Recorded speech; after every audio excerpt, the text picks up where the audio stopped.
Early the next morning, in the cold light of dawn, Thomas and his friends waited for Spencer. They could see a streak of silver engine puffing towards them. It was Spencer. Thomas felt worried. I can't do this, Percy. Yes, you can, Thomas. You always tell us we can do whatever we want to. So can you. The tracks were cleared for Spencer and Thomas, and both engines were coupled up to their heavy loads. Edward puffed forward. You will each take different tracks round the island. You may only stop for coal and water. Then Edward whistled long and hard. The contest had begun. Spencer and Thomas pumped their pistons. Thomas puffed off with a heave and a huff. I can do it. I'll puff for longer. I'll show Spencer I really am stronger. Spencer smiled as he slid away. I'll show Thomas who's strong and who's weak. He'll puff home with a squeak and a creak. The other engines watched and worried. Then they blew their whistles long and strong. Good luck, Thomas! Thomas and Spencer puffed round the island. They clickety-clacked along the tracks. They whooshed through woods, and they huffed up hills. Spencer steamed and smiled. He raced and he roared.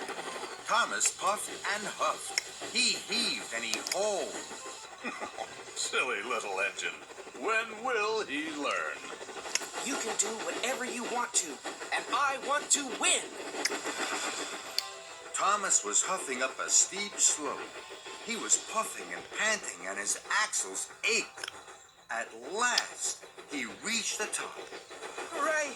I did it! Then there was trouble. There was a clang and a prang. Thomas gasped. Cinders and ashes! I've broken my brakes! Thomas's wheels started to whir and to wobble. He flew faster and faster down the hill. Oh no! Oh, help! Thomas raced down one hill and rattled up the next. Help! I can't stop!